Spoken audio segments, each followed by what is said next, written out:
With Lucky Land Slots, you can get lucky just about anywhere. Dearly beloved, we are gathered here today to... Has anyone seen the bride and groom?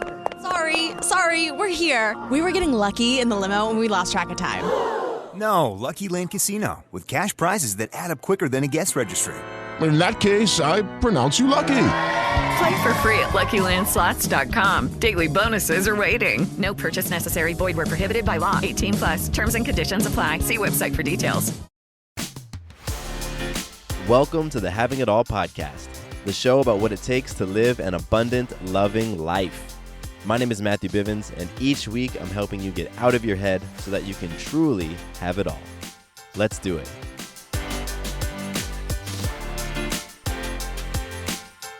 What's going on, my awesome friend? Welcome to the Having It All podcast.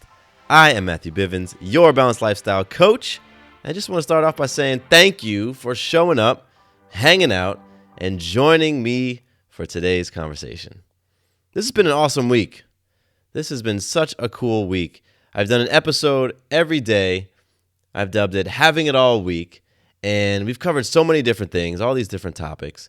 And really my intention this week has been to create something for you all to keep you moving in the direction of your abundant, loving life. Because I know with the situation at hand and the global circumstance that is out there happening right now, that it is so easy to just be in the news, be caught up in the fear, to be thinking scarce in a scarce mindset, to just be worried, stressed, anxious, all that stuff. It's easy to be in your head right now. And that's not where your power lies. So I want to make sure that when you tune into this program, that you're able to connect, get back into center, and keep things moving forward. So it's been a fun week, and I am happy to cap it off with a very, very fun episode, because today I'm talking to you all about how to start your own podcast.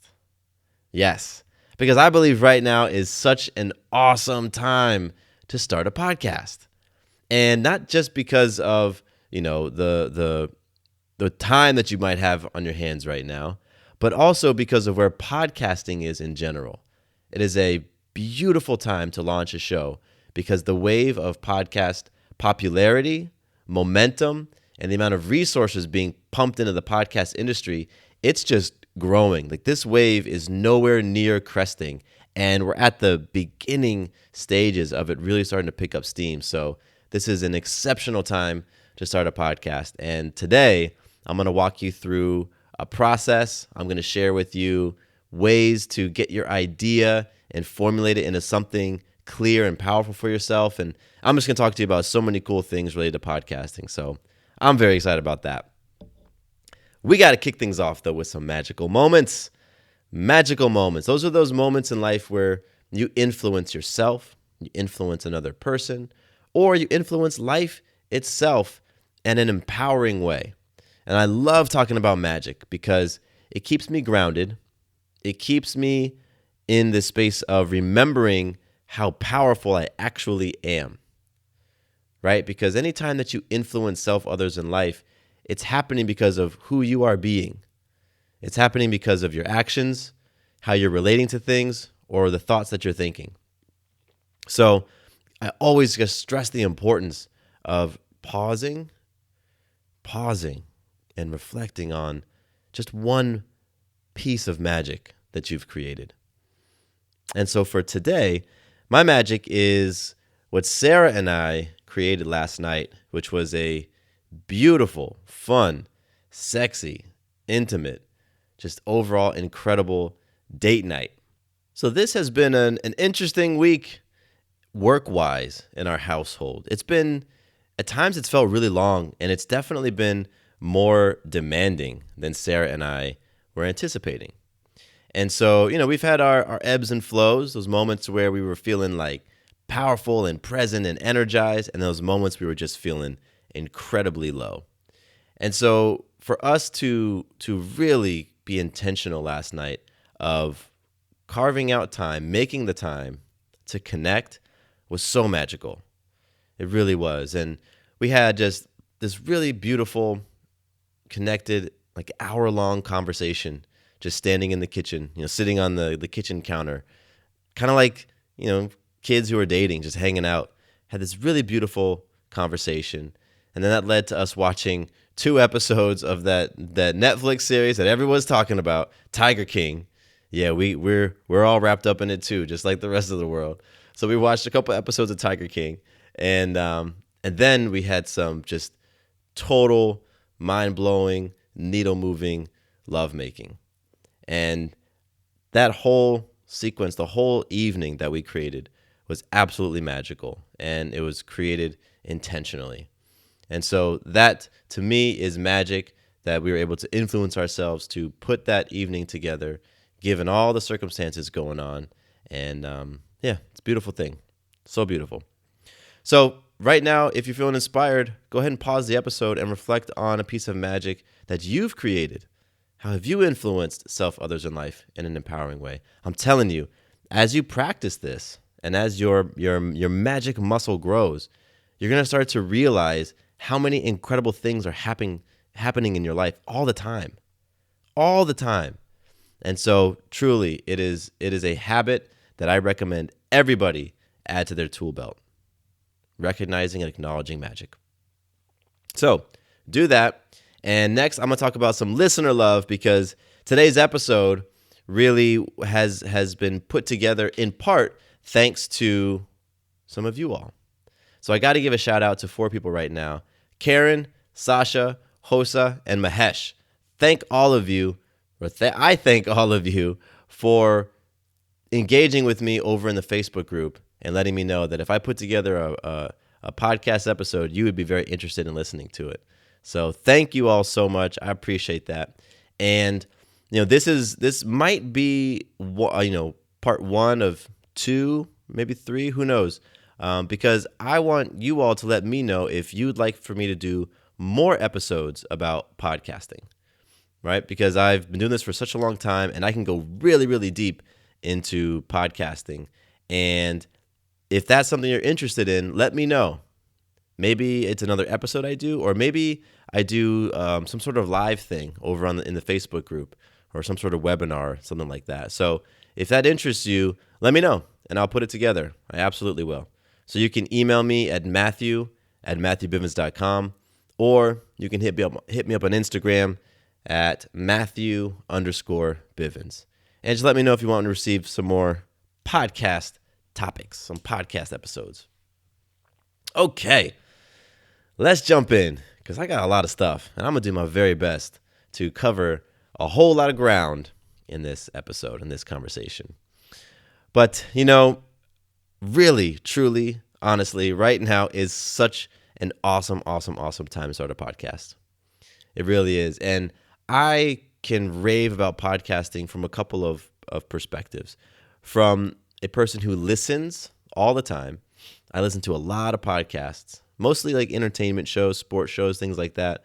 But man, I listen to a lot of podcasts.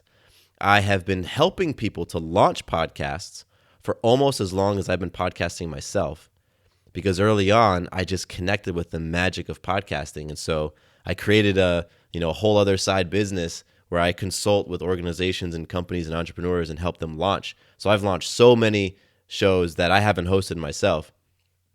And then the third way that I'm in podcasting is obviously as a host. I host this show. I host a show with my wife, Sarah, called Doing It at Home. I created a show. We haven't launched it yet, but I created a show with a buddy of mine, Mr. Paul Coliani. We created a show, around men conversations. And my very first podcast was called The Digital Marketing Guy, which you probably didn't even know I had, but that was the show before this one. So I have hosted almost 4 different podcasts, and it is such an awesome way to share your message, share your voice, connect with people, right? Tell stories, build intimacy. And honestly, in a show like Having It All, it's been a really awesome way for me to practice what I preach. Meaning, I have let a lot of my soul out on this podcast. And on some episodes, it's been almost like an audio journal with me just sharing. And so, being vulnerable, being courageous, being fully transparent, these are things that I preach in my life, and that's who I want to be. And so this podcast has been a way for me to practice that. So it's helped me to sharpen my own saw.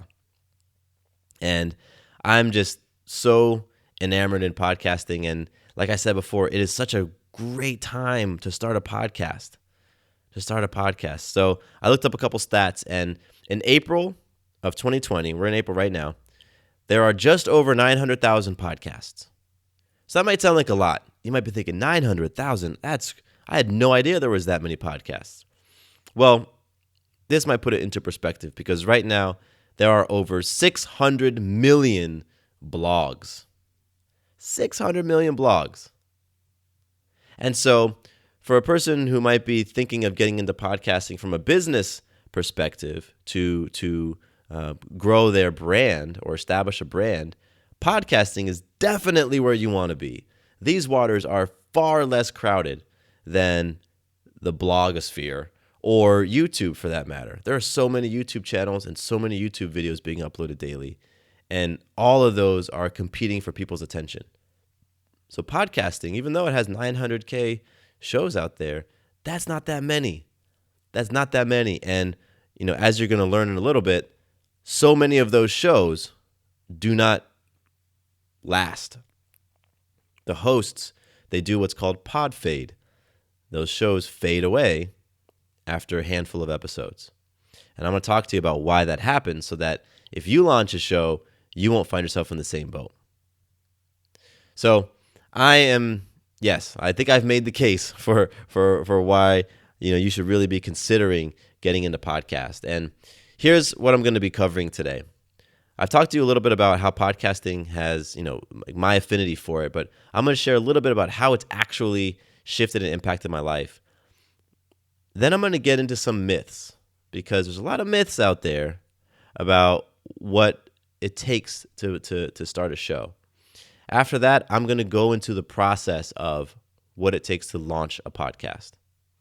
Then I'm going to share with you some mistakes, because having done this for over 5 years, helped launch so many podcasts and hosted so many, there's a lot of mistakes that I see people making. So I'm going to help you avoid mistakes.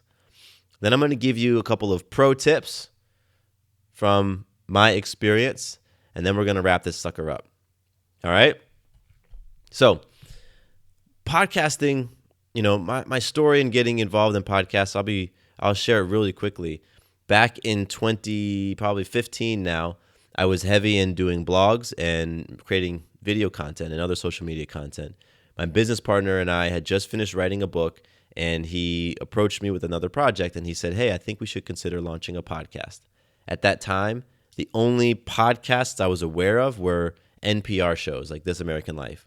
And I said no. I'm like, nah, I don't want to get into podcasting. It sounds like another big commitment. I don't really want to be doing more content. I'm cool right now with my blogs and social media. So I said no the first time, but luckily my business partner kept coming around, and he asked me 2 more times. And it was on that third ask that I sat with it, and I was like, you know what? What do I have to lose? Why not try something new? And from that moment on, I got into the world. And one of the coolest things that I found is so quickly, podcasts have this ability to connect in a heart level with people. Like the speed and effectiveness at which you can form an intimate relationship with an individual is, in my opinion, unparalleled.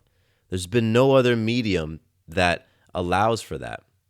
And I have seen such a tremendous impact in my life because I have been able to create such intimate relationships with so many people, right? Like I've created deep friendships that have come from people listening to my different podcasts, let alone the impact it's had on my business, right? Today, right now, my coaching business, most of the individuals that I end up working with are listeners to the show.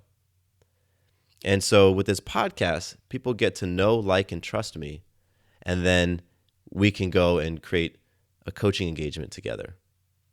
And so I've seen a huge impact in my life in friendships, relationships, in business, in my own creativity, because at this point, I've done 270 or 80 episodes of just this show. That's not counting the 260 of doing it at home and all the other shows I've done. So, creating 500, 600, 700 episodes, like, you got to get creative. And I've been able to flex those creativity muscles all over the place.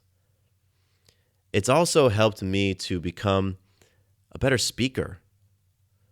I've had a lot of practice now, hundreds of hours of practice speaking and delivering my message and being clear.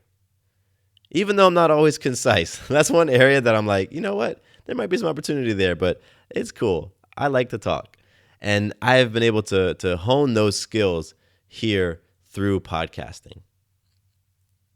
And I mentioned it before, but this show in particular has been a place for me to share and teach and at times process. And that has been tremendous for me.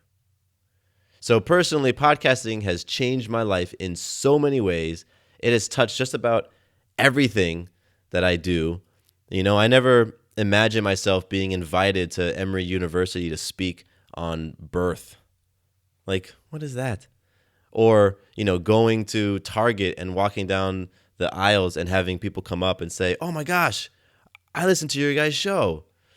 You know what I mean? Or just being able to have such amazing conversations with people, with you, through email, through Instagram, and in real life, like connecting people in real life. And, that's because of this medium, which is podcasting. So it is absolutely impacted my life.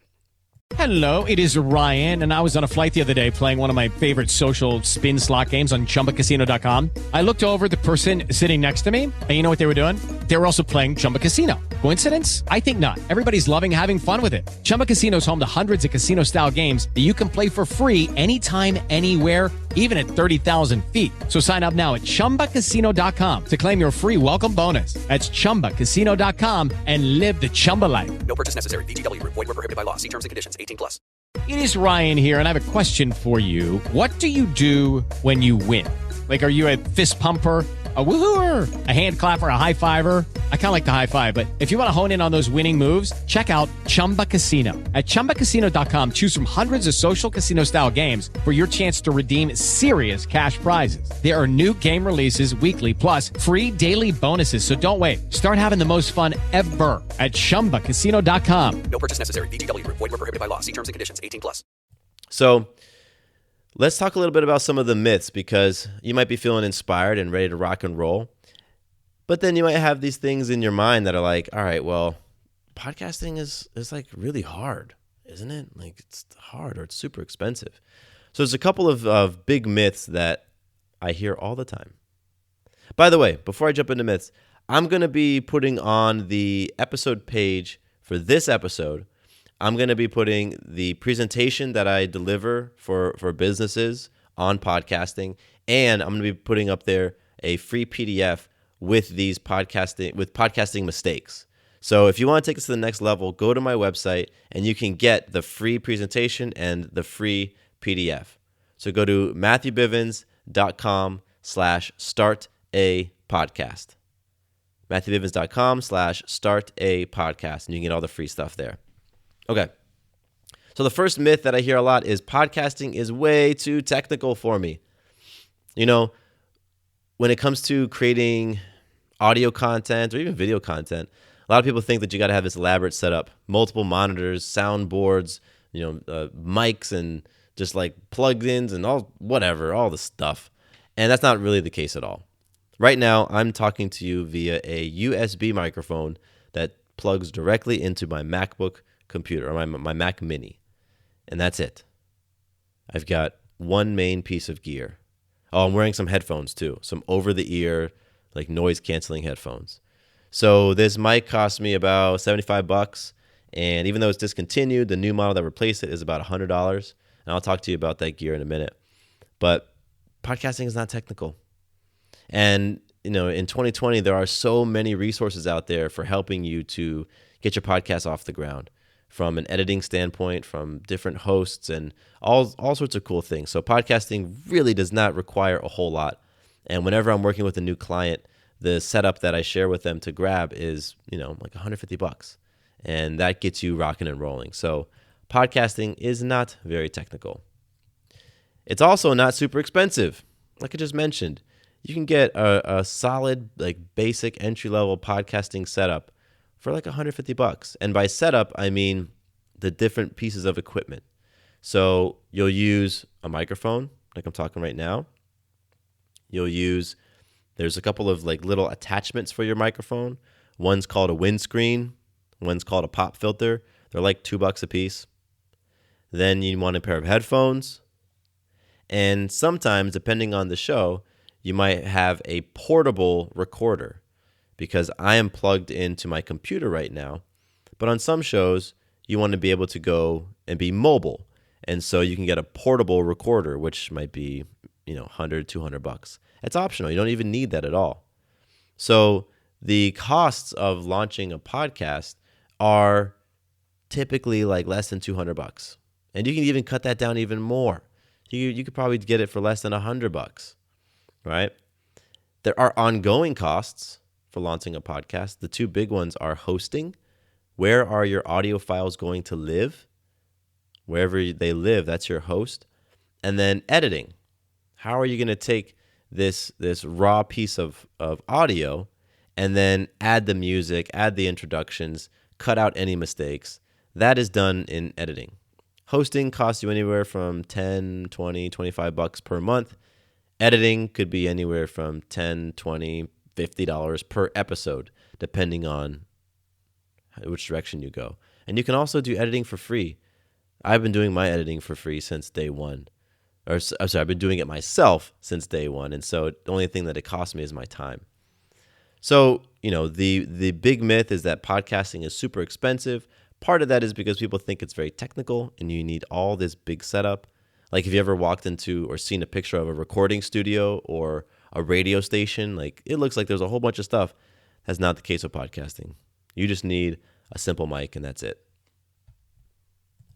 The next myth is that podcasting is very hard and that it's unfamiliar and it requires a lot of experience. And to that I say, have you ever tried something new? And yeah, of course you have, right? You've tried something new in your life.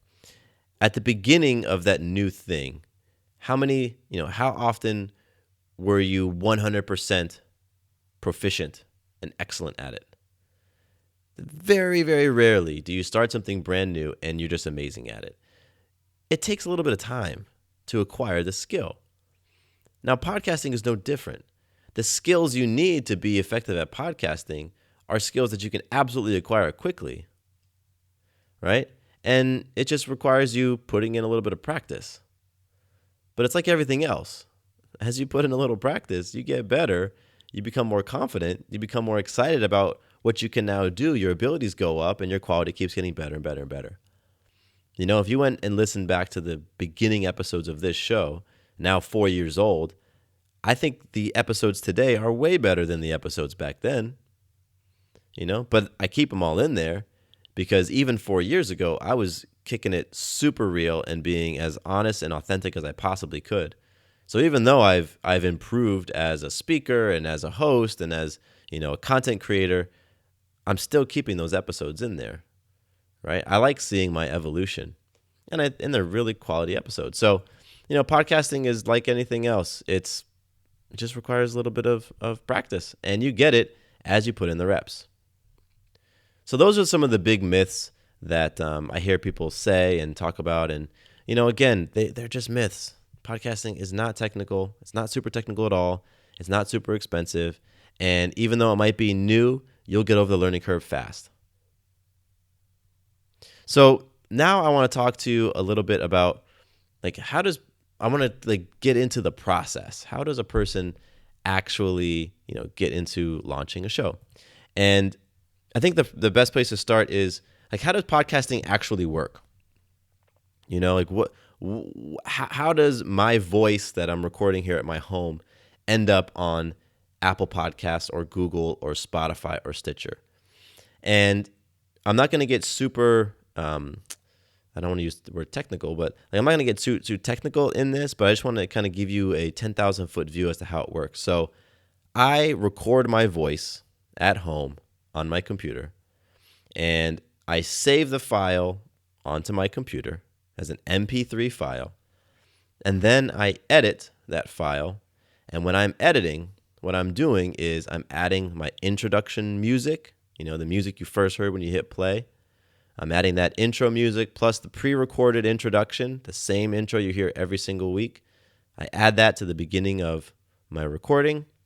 And then at the end, I add the outro music and the disclaimer, all that stuff. I add that at the end. And then I save the file.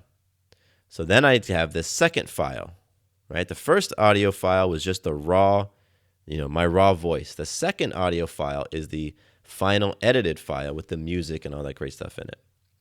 I take that file and I go over to my host. And my podcast host is the website that stores all of my episodes, right? And there's a number of different hosts out there, and I'll talk about a few of them in a little bit. But what I do is I take that finalized, final edited file, and I upload it into my host. And once I upload it, I add the title and the description and a couple of other details, and then I hit publish. And once I publish it, that episode goes out to all the other places, to Apple, to Google, to Stitcher, to Spotify, to iHeartRadio, all those places. And I don't have to actually do that myself. All I do is upload my finished file into my host. And because I have shared what's called an RSS feed with Apple, Spotify, Google, Stitcher, when I update my RSS feed in my host, the RSS feed gets updated simultaneously in Apple and all the other places. So the process is cool. I just sit down, do my recording, edit the recording, upload the file to my host, and it goes out all over the world. That's the basic process behind podcasting. That's how podcasting works. Cool? That's awesome, right? Like when I first got started, I really didn't understand how it worked, but now that you realize it, it's like, oh, that's not that difficult. Just record, edit, upload, publish. All right. So when you get into the process of actually launching your podcast, I always start with beginning with the end in mind. What do you want to be podcasting for? Like, what's the reason for doing this? Because whatever the end goal is, that's going to inform how you structure your show, right? And if you're podcasting for business versus podcasting strictly for pleasure, if you're doing it for some other reason, that is going to inform the type of podcast and what you do with your podcast. So figuring out what your end goal is always where I recommend you start. If you don't do that, you can still start a podcast, but you might find at some point that you come up with an end goal, and then you have to retroactively change a few things, like evolve your show a little bit to now fit the new goal. So for example, if you start your show off as just a simple passion, hobby show, something for fun, and then down the road you want to transition it into a business, then you got to do some things to make that transition. It's not always the smoothest and easiest thing to do. So when you begin with the end in mind, it allows you to sort of reverse engineer your way to that point. The next step in the process, and actually by this point, you also want to have thought of what your podcast topic is. Like, what is the topic in general, right? And when you're coming up with your topic, think about something that you can see yourself doing in a year. Like, let's say you're going to do a weekly podcast, and that means in a year you would have published 52 episodes. What is something that you could see yourself doing? If you started it today, you could see yourself in 1 year still being excited about doing it. Like, yeah, I could still talk about this topic. I could talk about sneakers and sneaker culture and, still stuff like that all day long. I could do it for 50 episodes. I could do it for 500 episodes, right? Or I could talk about horseback riding for like forever, for hours and hours and hours and hours, for years and years and years. You want to connect and identify that topic that you can just speak to forever, because that is really going to influence like the passion and the energy that comes out in your show. So for me, my very first podcast was a marketing show called The Digital Marketing Guy. And again, you may not have known that, but that was my first podcast because at the time I had a marketing agency and I wanted to use podcasting as a way to connect with potential clients. So I launched this show, did the whole process, got it going. I got to about episode 13 or 14, and I realized that my heart was not in this, and I was having a hard time continuing. And so I made the decision to pull the plug, and I abruptly stopped. And the reason why is because I connected with something that I was far more passionate about, and that was this conversation, having it all. So Digital Marketing Guy came first, and I'm grateful that I launched that show because it helped me to realize, you know what? I'm not really passionate about this, and I don't see myself doing this, for a few more episodes, let alone for a few more years. So it really helped me to arrive at this point where now here we are 4 years into having it all, and I'm loving every moment of this experience. So that's what you want to be thinking about with your topic. So you got your topic, you've thought through what does the end in mind look like for this topic, and now the next step in the process is to be thinking about what makes your conversation unique. What's your unique perspective? What is the unique thing that you want to say or bring to the table in the topic that you're talking about? Because, there's going to be other people talking about it, right? And so how can you find your own little niche or carve out your own little section of the podcast pie? And, it's important to think about because at some point, people are going to have to choose between your show and the others in your space or in your category that are similar to yours. And so a real great example of that is with Doing It at Home. Doing It at Home is primarily focused on home birth, people who choose to have their babies at home. And so right there, we differentiate ourselves because there's a lot of birth shows out there. But at the time we launched Doing It at Home, there were 0 home birth shows. So if you were a family considering home birth, you had to go to one of the regular birth shows and sort through all their episodes to maybe find a handful that were focused on home birth. Or you just did without and you just didn't have any home birth podcasts. So we identified an opportunity. We said, you know what? There's nobody talking specifically about home birth. And we capitalized on it by creating the first of its kind home birth podcast. And so now that show is almost 4 years old. 260, 70 episodes. So if somebody right now is going to tune and turn to home birth, they've got a resource specifically for them. And what also makes our show unique is that it is hosted by the two of us. A lot of birth shows are hosted by the mom or hosted by women. I don't know of any other birth show actually that has mom and dad as co-hosts. So that also makes our show unique. So for you, what makes your show unique? Like if you like cooking and you want to do a podcast about cooking, what is the unique spin on cooking that you can put on it? Or what's the unique thing that you're going to be able to bring to the table that they'll get from you and that they won't get from anybody else? So it's important to think about that. Next, think about the type of podcast you want to do. There's a lot of different types of shows. So there are solo podcasts where it's just one person talking the whole time. I have a lot of solo episodes, but I also have some interviews. So there's solo podcasts that's just a solo show.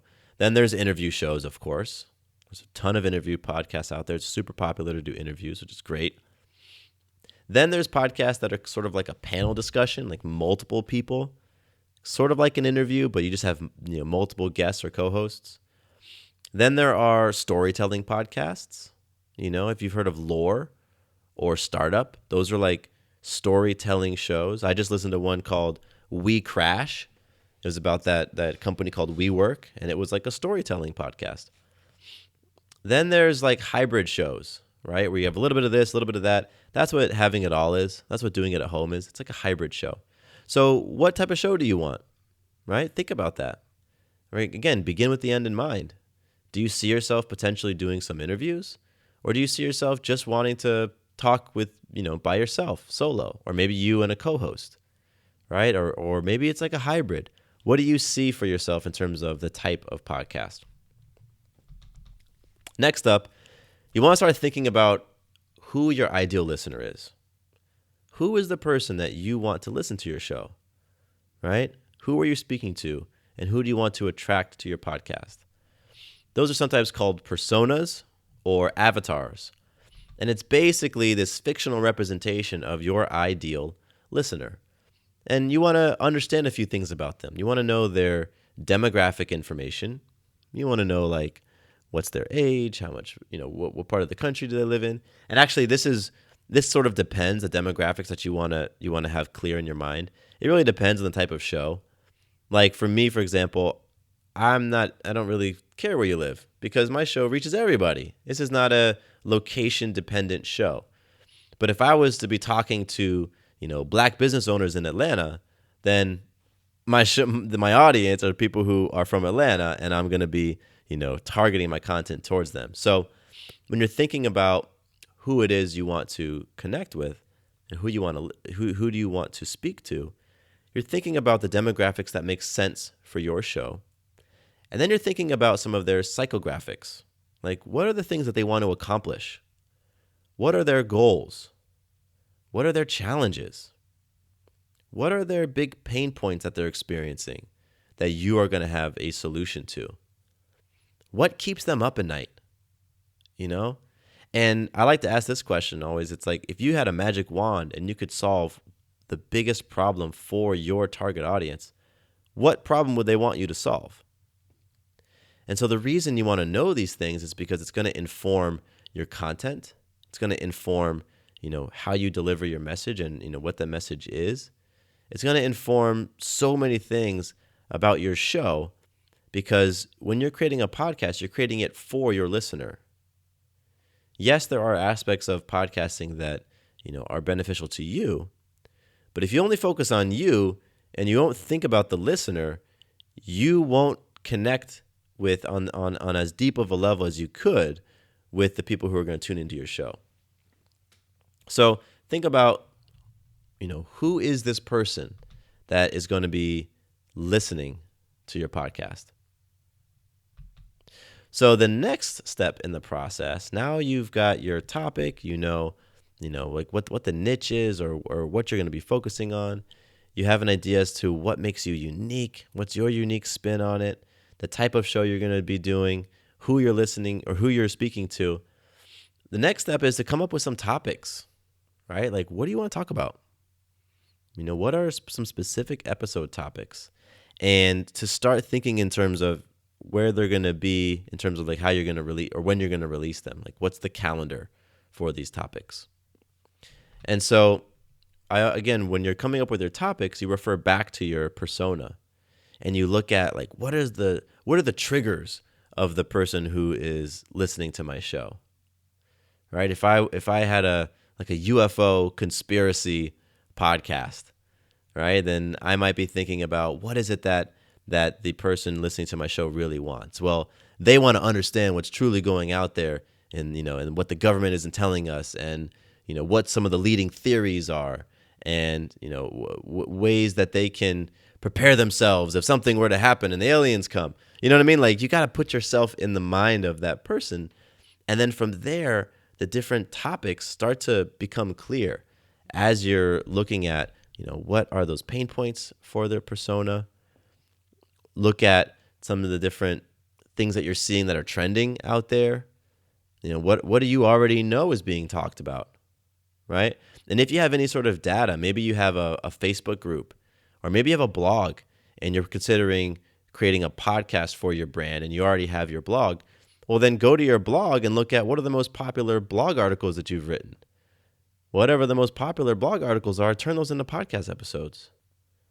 Or if you have a Facebook group and you're making a podcast for your business, look at the questions that are being asked the most in your Facebook group and then create some episodes around that. So the idea really is to just come up with a huge list of topics, things that you believe your audience is going to is going to be wanting to hear and listen to, things that are going to resonate with them. And then I always start putting them on the calendar. Oh, and one thing to think about as well is how frequently do you want to publish your content? Every week, every other week, once a month, every day? You know, when you're thinking about the type of show, whether it's a solo or an interview, also think about the frequency. Because then you know that, okay, I need 4 topics per month if I'm doing a weekly show. Or I need 30 topics per month if I'm doing a daily show, right? And so that's going to help you when coming up with topics as well. All right, let's talk a little bit about equipment and setup, because everything that we just mentioned is sort of the stuff getting you prepared for your show. And now let's get into some of the hardware things, the things that you actually need. So the 3 main pieces of equipment you need are microphone, headphones, and editing software. And a microphone, again, a low-end mic can be $50, $60, $70. High-end mic, you could be, $300, $400, $500.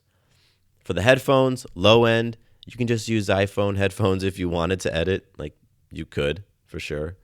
And then, high-end headphones can go up to 100 plus, whatever you want to spend.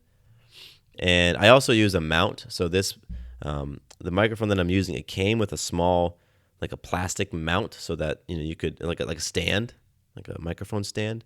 But I bought a beefier one, something a little bit more robust, and spent $50 on that. So that's kind of like the hardware: microphone, the headphones, the mount. Those are the big hardware pieces. Again, you don't need a recorder. You don't need a mixer. Those things are optional. You can get them if you want, but you don't absolutely need them. On the software side of things, for editing, I use a free program called GarageBand. It comes pre-installed on my Mac and my MacBook. And so I use GarageBand. I've always used GarageBand. I love it, and it's free, so I really love it. There's another free program called Audacity, and that is for PCs. You can go to Google, type in Audacity, Audacity, and you'll see it pop up. And then you can also pay for different programs. One popular program that's a paid program is called Adobe Audition. So those are the software that you need. Now, the setup is pretty simple. Again, with the mic that I have right now, my headphones are plugged into the bottom of my microphone. And this is a USB microphone.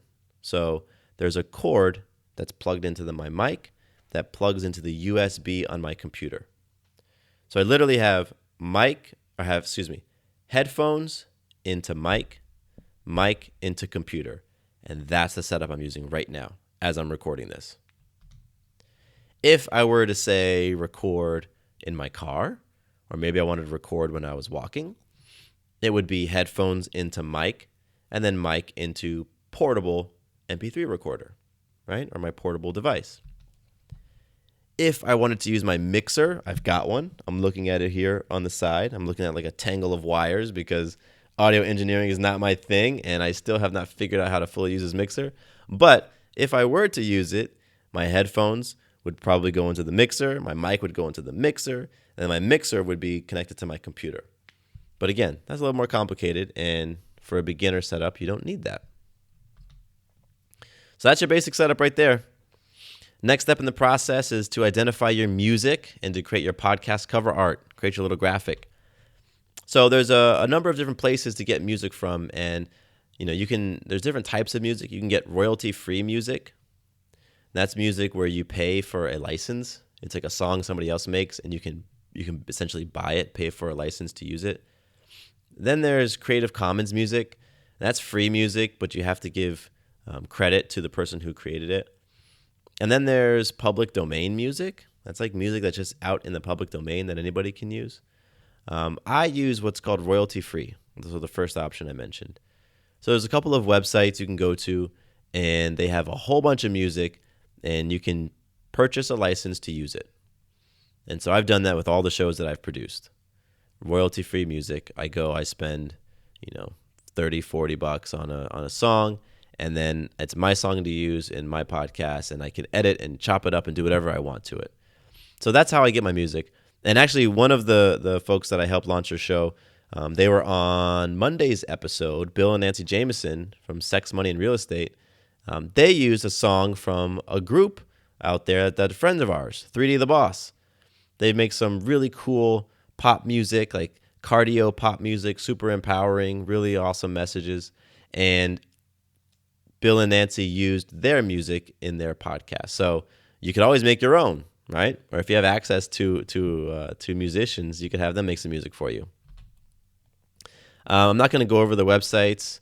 Well, I'll just mention them real quick. Audio Jingle, Premium Beat, Pond 5. Those are places you can go to find music. And if you go to my website, you can grab this download. So MatthewBivens.com/startapodcast, and you'll see, in this PDF or in this presentation, you'll see those links in there. With Lucky Land Slots, you can get lucky just about anywhere. Dearly beloved, we are gathered here today to... Has anyone seen the bride and groom? Sorry, we're here. We were getting lucky in the limo and we lost track of time. No, Lucky Land Casino, with cash prizes that add up quicker than a guest registry. In that case, I pronounce you lucky. Play for free at LuckyLandSlots.com. Daily bonuses are waiting. No purchase necessary. Void where prohibited by law. 18+. Terms and conditions apply. See website for details.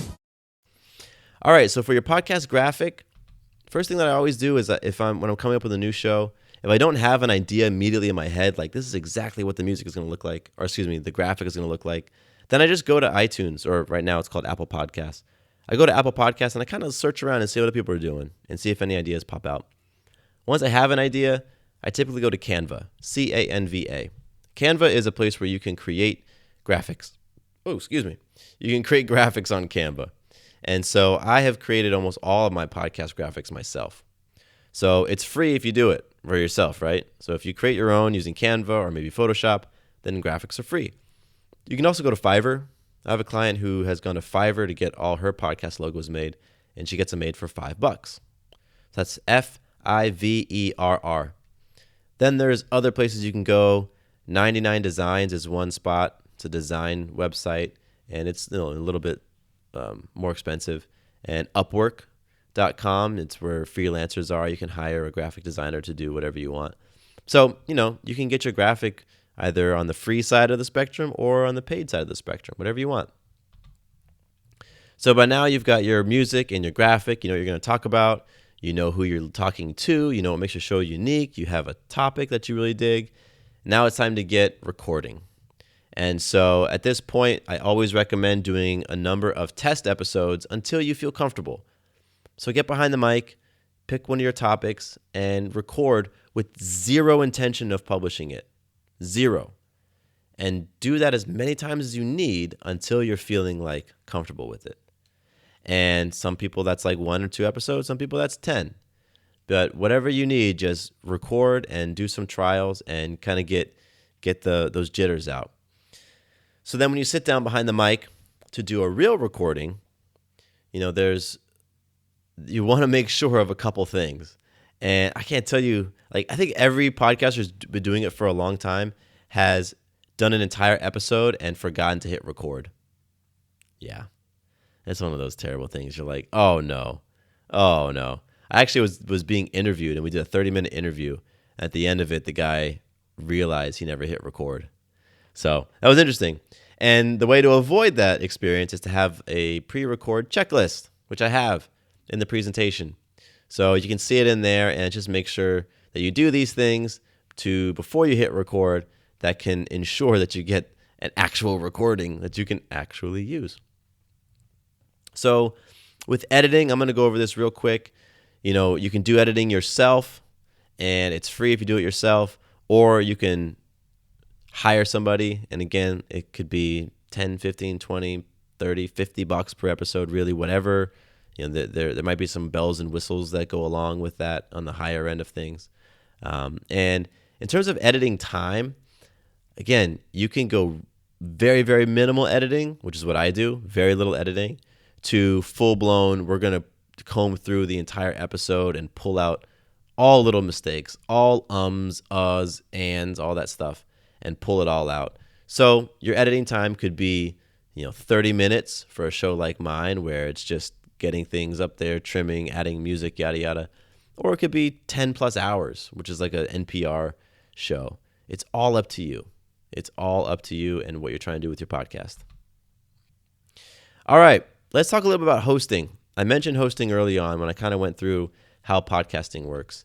And hosting is one of those areas that can create a lot of intimidation in people, discomfort, because it sounds technical and confusing, but it really isn't. So a podcast host is a service that stores your files. It hosts your files. And it provides you with what I said earlier, an RSS feed. An RSS feed. So that feed, and it's literally like a URL.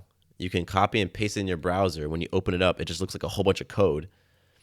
That feed, the RSS feed, has all the information about your podcast. And it contains all the information about your show, all the different episodes, all that stuff. And you share that RSS feed with the different podcast directories or podcast players. Apple Music, or Apple Podcasts, Google Podcasts, Stitcher, all those places. And so the way that it works is you would set up an account with your host. You would, add your show, your overall podcast title and description and do all that stuff. And then you would add your individual episodes, put a couple episodes in there. Then you would take your RSS feed and one time only, you only have to do this once. One time only, you'll set up an account with Apple, set up an account with Google, set up an account with Stitcher and Spotify and Pandora. And you share your RSS feed within those accounts. And you only have to do it once. Because once Apple Podcasts has your RSS feed, that's it. You're cool, right? And you never have to go in there and do any updates because all your updates happen in your host.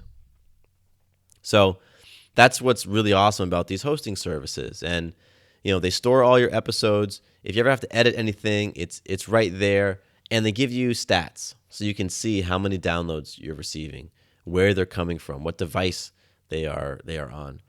And it's your podcast host. Like I spend a lot of time in there because I do a bunch of different shows. And so there's a lot of different options out there for hosting. I'm not really going to go into all the different options. You can do a Google search and, find different options. But I use one called Libsyn, Libsyn.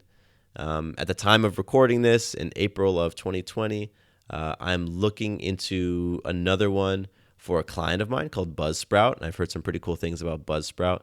But there's a lot of different hosting platforms out there. Libsyn and another one called Blubrry, Blubrry, Blubrry. They are two of the bigger ones and the ones that have been around the longest. But again, there's a lot of different options out there for your host. So at this point, you've been recording episodes and you haven't quite launched the podcast yet. There's a difference between recording and launching. So I always recommend that you launch your podcast. And by launch, I mean that's the day that it goes live and you can announce it to the world.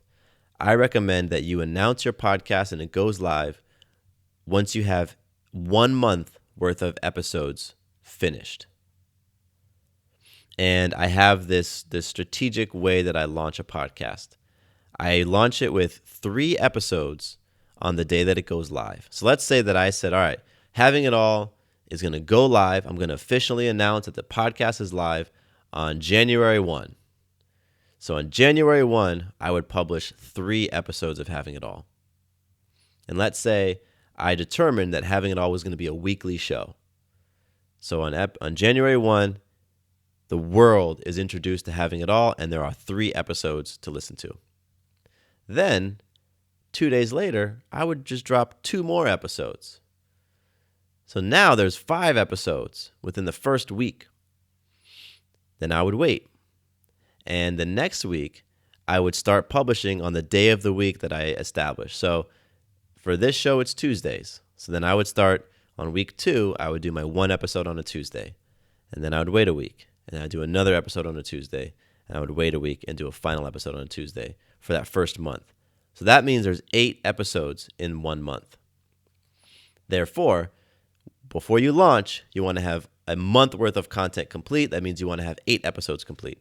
The reason why I launch with 3 on the launch day and 2 a couple days later is because people like to binge. And if somebody digs your show, they're going to want to listen to more than one. And so you want to give them a solid number of episodes to listen to right off the bat. And Apple and Google and all those places, they like to see activity with your show, meaning like to see people downloading and people checking out new episodes.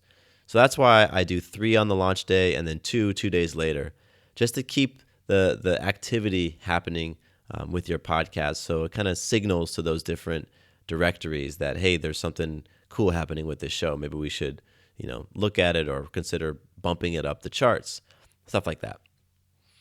So leading up to your launch day, in this case with Having It All, like leading up to January 1, I'm going to be telling people, hey, I got a show coming out. I'm going to be emailing my list, hey, the show's dropping January 1, check it out. I'm going to be posting on Facebook and letting my friends and family know.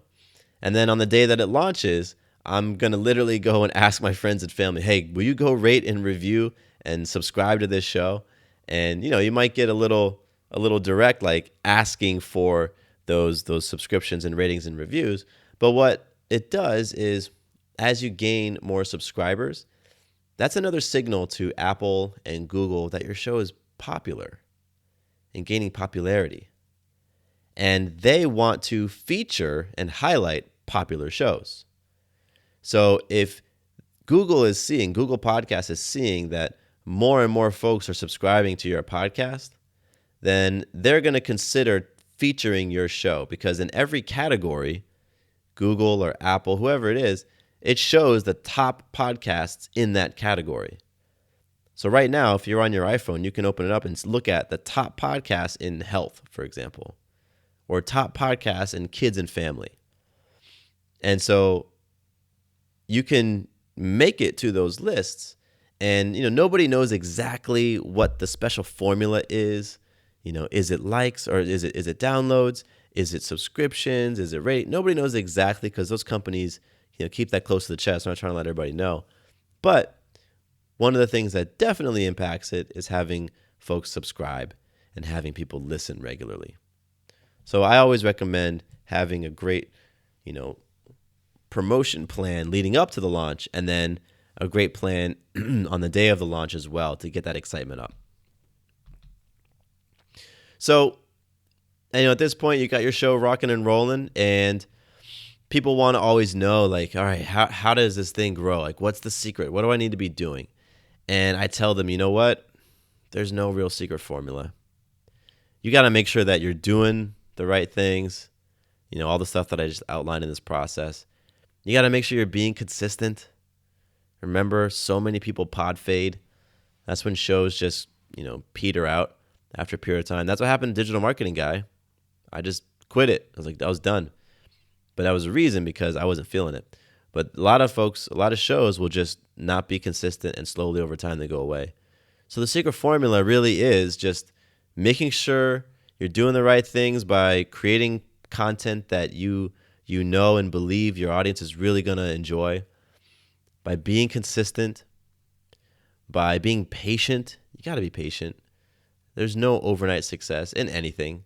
And there definitely is not an overnight success in podcasting. Like, you can shoot up and gain popularity quick, but I always, for myself, one of my end goals was just playing the long game. Like, hey, I'm gonna lock into this thing for 5-10 years. If I can do that from the very launch, then cool. I can have a lot of patience, because I don't have to see incredible results, because I'm playing the long game. And then listen to your audience. What do they want? What are the people that you're speaking to want to hear from you? What do they want to see from you? That's why I ask you, reach out to me, tell me your topics. I want to keep this show super relevant for you. And the way that I can do that, because I'm not in your head, the way that I do that is I ask you to share with me what you want. And so as a listener, I give suggestions to my favorite shows anytime they ask. Anytime. Part of it is that I think it's a way of giving back, because this content is free. And so if I can help these shows out, then by giving ideas, I totally do it. And sometimes they actually listen to my ideas, and I might see or hear my question being read on air or something like that. And to be honest, that was what I always went into with Having It All as one of my competitive advantages. I said, you know what? I have the desire and the ability to engage with any and everybody that is going to tune into my show. And I remember early on seeing some of the other people in this space, this personal development space, who had millions upon millions of downloads every month. And I wasn't at that level. But I understood that you can't possibly respond to everybody when you have 1 million downloads a month. You just can't do that. But I was like, you know what? I can connect with people if I'm at the tens of thousands of downloads a month, right? Because I understand how the percentages work. Not everybody's going to reach out to me. And so ever since day one, it was like, all right, let's connect. And I feel very, very happy with my consistency and my ability to connect with you and have conversations with you and really turn this into a community where you are heard. And if you give me suggestions, I do episodes on them. If you want to see something change, I highly, highly consider it. A lot of times you'll see the change happen. So I think listening to the audience is such an important piece because, for me, I make this content for you guys. I make it for you. And therefore, if you want to see something or you don't want to see something, I always, always, always want to hear that because the show's for you. So that's the secret formula. Yeah, that's what it is. Now, a couple more things before we wrap us up. I love how this episode's going hour plus. This podcasting. I could talk about this forever. Let's talk about monetization real quick because I'm sure part of you might be thinking, how do you make money from this thing? Well, there are 5 primary ways to monetize a podcast. And not all of them are going to be for every show. And the one that I highly recommend may not be the thing that you're thinking about. So, in my opinion, the absolute best way to monetize a podcast is by selling your own products and services. Sell your own stuff. It's the best way to monetize a podcast because you can begin monetizing immediately. When I launched Digital Marketing Guy and I had dozens of listeners, I was generating business from that podcast. Yeah, dozens of listeners, I was getting clients because I was selling my own services. Anything that I taught, I would say, hey, if you need help with this, let me know. And people would get in touch with me. So the best way to monetize is to sell your own products and services. Another way to monetize is what so many people look at first, and that's advertising or sponsors. And that can be a great way to monetize. But what I have experienced by working with a lot of advertisers and having sponsors is that, they want to know your numbers. A lot of them only want to work with shows of a certain size. So if you don't meet their download requirements, they won't even consider you. So if you're not getting, 5,000 downloads per episode in a 30-day period, then they're like, nah, we're cool. We're going to go on to another show. And so that's really what it comes down to if you're doing advertising. They want either big numbers or they want a super niche audience. And I've had I've had both experiences, right? With doing it at home, it's so niche that if anybody has a home birth product, of course they're going to advertise with us because we have a super niche audience and a very niche show, even if our numbers may not be as high as they want. Because if it's more niche, then that means there's potential for more engagement. So advertising and sponsorships is the second way people look to monetize. Number 3 that I talk about is affiliate relationships. Now, affiliate relationships is pretty cool. That's where you take somebody else's product and you promote their product, and anytime one of your listeners buys, you get a little cut. So let's say I am promoting Apple computers. That's what I'm looking at, an Apple computer right now. And I said, hey, if you go and use my special code, go to apple.com, use the code Having It All, and if people use that code, then Apple would shoot me some money back, right? They would give me like 10, 15% or whatever. That's an affiliate relationship. And you can get started with those from the very beginning, right? And there's a lot of ways to create affiliate relationships.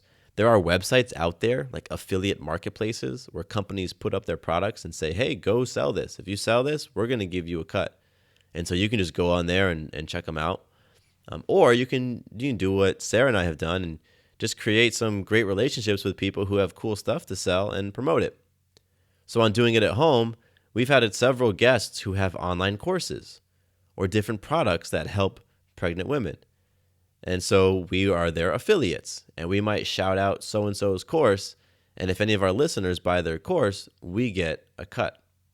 So affiliate relationships are a great way to monetize a podcast if you want to go that direction. The last two are listener donations. So that's where you probably heard this. Other shows will say, hey, if you want to support our show, go to Patreon. That's the big place to go and do it, Patreon. And folks will do that. They'll donate. If you listen to NPR radio, not their podcast, but their radio, then you are familiar with a donation drive. So a number of podcasts out there are funded through donations, and that's how they monetize. And then number 5 is a membership site. You can take the content to the next level and create some exclusive content. So I could, and I've thought about this, right? Like it would be, here's your Having It All, on Tuesdays. And then if you want to have even deeper content or even deeper conversations, become, a member. And you'd pay X number of dollars per month. And so that's a lot of podcasters do that. They create a membership site and they give away the podcast for free. And then you can go into the membership site and get, even deeper context or even more information. So those are the 5 primary ways that you can monetize a podcast. And again, number 1 way for me is to sell your own products and services. All right, I want to run through some of these podcast mistakes real quick. And again, this PDF is a separate PDF, and you can get it on my website as well, MatthewBivens.com/startapodcast. And the first mistake is not having a clear end goal in mind. So we already talked about that. You got to get clear as to what your end goal is. It's going to inform so many things about your show. So if you don't know, then just pause, and think about what would you like this show to do? What impact do you want your podcast to make? And, write it down. The next mistake is making it about you. Because again, your show is 100% for your listeners, right? It is not about you. And so you got to know who your listener is and what they really want in order for you to be able to make the show about them. The number 3 mistake is underestimating the time commitment, because there is a time commitment. You're creating a piece of content. And so anytime you create a piece of content, there's stuff to do beforehand and stuff to do afterwards. So like with this episode, before I jumped on the mic, I put together some notes and I had an outline for what I wanted to do. And then after I'm done recording, I need to go edit and then publish this episode. So there's a time commitment, and sometimes people just underestimate it. Now, if you have the resources, I highly recommend you outsource a lot of that stuff. You can outsource your editing, you can outsource your publishing. And again, if you have the resources, really consider it, because that can keep you focused on what you do best, which is deliver the content. The number 4 mistake is lacking consistency, starting and then stopping, or not being consistent on the same day a week that you publish. People are going to come to know and they're going to come to expect that you publish on a certain day of the week. So you definitely want to be consistent there. Number 5 mistake is failing to build up a healthy backlog. What that means is you launch your podcast with no episodes already pre-recorded. So that would look like you have a weekly show and you launch your show and now you have no episodes, and now you're like, you got to scramble each week to put an episode together. I said it, back in that part of the conversation, but when you are putting together your launch, I recommend having a month of episodes in the can. So whatever you can do to keep a healthy backlog, do it. It's going to save you so much stress, because it gets stressful if you don't have an episode and you know that your audience is expecting one. And let me tell you, because that happens to me, right? Like this episode, admittedly, is being recorded on the day that I'm publishing it. That's why it's dropping later in the evening, when normally my episodes drop like super, super early in the morning is because I didn't have a backlog and the day got away from me, and it is what it is. So having a nice backlog in place allows you to be able to stay ahead of the game. Mistake number 6 is believing that if you just build it, that people are going to come. It doesn't work that way. Like you have to do some promotion. You got to let people know that your show exists. You can't just put it out there and then expect to have all these high downloads. So you got to make sure that your content is great, that you're making content that's relevant and desired by the people you want to target. And you got to make sure that you're going out and promoting your episodes and, sharing stuff on social media and sending them to your email list or telling your friends and family. You got to let folks know that your content is out there. Otherwise, people aren't just going to stumble across it. And the last mistake, and this one is really for, business owners or somebody who wants to do podcasting, not necessarily as a hobby, but it's just like checking your numbers all the time. You don't have to check your numbers every day. You don't have to see how many downloads do I have, right? Like that will drive you crazy because it's not going to allow you to just be patient and play that long game. You're like, what are my numbers today? What are my numbers today? What are my numbers today? And if they aren't moving in a certain direction, it's easy to get frustrated. So that's one of the big mistakes that I see people make all the time. Just checking those numbers always. Okay. So the last things I really want to say about podcasting, just some pro tips.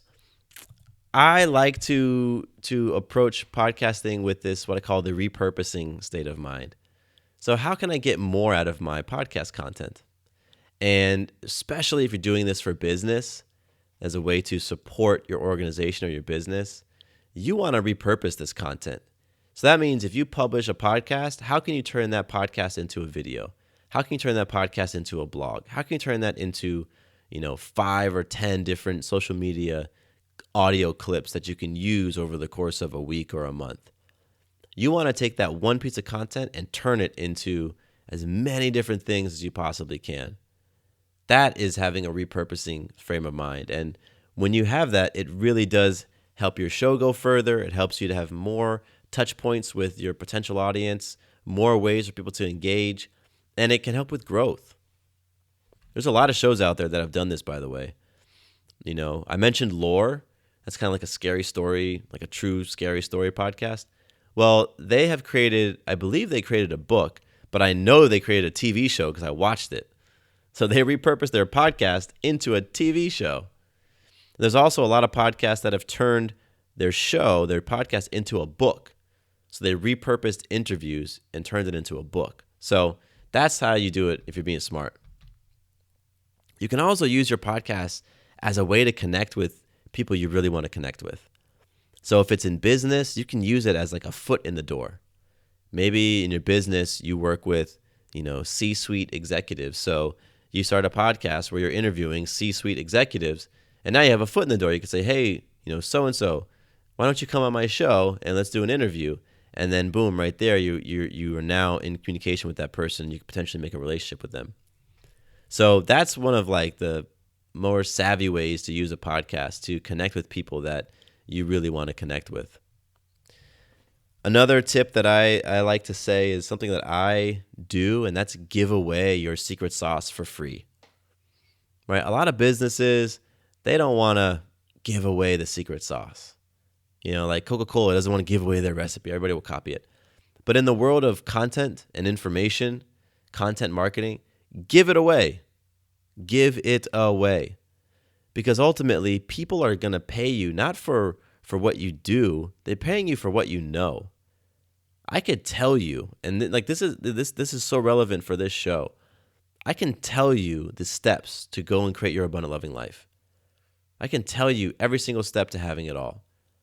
I can and I have broken down the process that is in my blueprint course, the process that I do when I'm working with somebody one-on-one.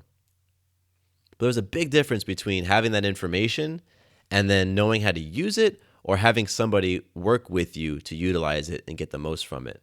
Those are two very different things. So I'm all for just sharing all the information, sharing it. For me, that's me living in abundance. I don't have to be scarce and say, let me hold on to this information because if I give it away, then, somebody won't hire me or somebody won't buy the thing. No, I'm going to give everything away. I believe in giver's gain. All right, I'm going to give, and then I know it's going to come back to me, and it always has. It always does. So I'm all for giving away your secret sauce, and I found that some of the shows that are most successful, particularly the ones that are more business-related shows, or their end in mind is to support a business or a brand, the ones that are more successful are the ones who don't hold back. They give it away, because what that does is it builds trust. It builds trust. If I'm seeing and hearing you give away the secret sauce, I'm like, oh my goodness. It endears me to that person or that brand, and helps me to gain trust in them, and also helps me to see that they're an expert. I'm like, wow, they're breaking down the process. That's a really complicated process. They must know their stuff. Shoot, I'm going to hire them because they're going to be able to help me get my results faster than I can get them. So give away your secret sauce. The last little tip, I've already said it, but it's worth saying again. Those with patience and consistency always win. If you can be patient, if you can play the long game, and if you can just show up consistently, you will win in podcasting and in life, but definitely in podcasting. So, that was a lot of information. It's funny. I initially was thinking this is going to be a one-part episode, but who knows? Maybe it'll be 2 parts. I'll make that decision in post-production when I'm editing. So if this is a 2-parter, then there you go. This will be 2 parts. Otherwise, it'll be a single-part episode. But there's so many cool things in podcasting, and I really did want to give you all a 10,000-foot view on the entire process. That's why this took so long, is because I downloaded a whole lot of information into your brains over the last hour plus.